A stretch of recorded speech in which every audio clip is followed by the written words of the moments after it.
Hey everyone, this is Stefan from Lush and Salty Aquariums. Well, I've got some bad news, at least for me and a handful of fish. I had a total fish kill in this nano tank. My Celestial Pearl Danios and Pygmy Corridoras, within 48 hours, they all perished.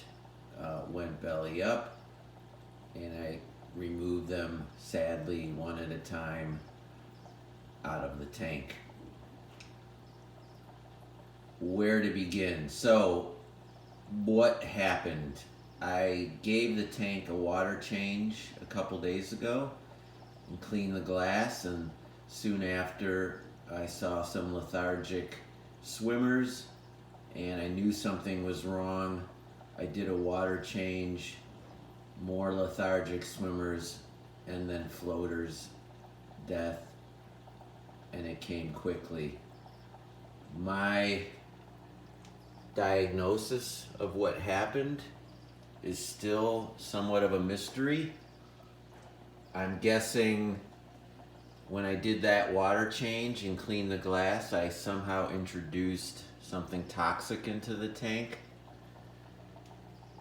I know it wasn't CO2, which can happen because this tank doesn't have CO2. It's one of the few that I have that doesn't run a CO2 cartridge. So it wasn't that.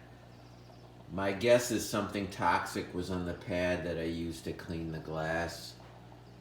Maybe in the bucket that I used to put the water for the water change. I do not know. I had thought maybe it was temperature because this tank runs hot, 78, even 79, but those CPDs, those Celestial Pearl Danios, though they do like cooler water, they had been in the tank and doing very well for at least 2 months at that temperature, so that's not really what did it in my view. And so with temperature and CO2 ruled out, I have to believe I introduced something toxic into the tank.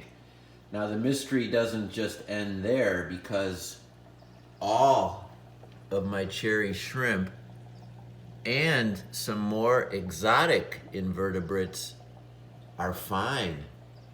They're doing great. They're spawning, there's babies, not one dead shrimp.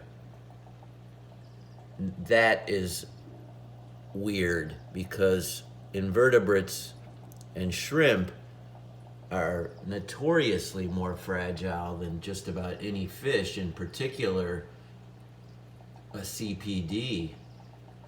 But I'm lucky, because if I lost all my shrimp, that would have been a double bummer. It was only fish. I cannot explain it. The plants are fine. Now, the one thing I did not do was check the water when it happened to see if there was an ammonia spike. I should have done that. I did not do that. I did a bunch of water changes and I switched the media in this little hang-on back filter. Threw out all the stuff that was in there before, including the bio rings, because I was fearful they had been corrupted. And now I'm just running floss and, most importantly, carbon to clean out any impurities. If that little hang-on back was big enough, I might put some Purigen in there, but I'm thinking carbon and floss and a lot of water changes, and I should be good to go to try again with fish next week. But I had to give you this update, sad as it is, because that's part of the hobby. Oh well, in any event, always keep your hands in the tank, and in my case, I'm going to be even more careful when I put my hands in this tank, but really any tank, because that's probably how I introduced a pathogen. I have no idea what. If you have any ideas, let me know. Anything I didn't cover or think of, let me know. And that's it. Thank you. Better luck for me next time.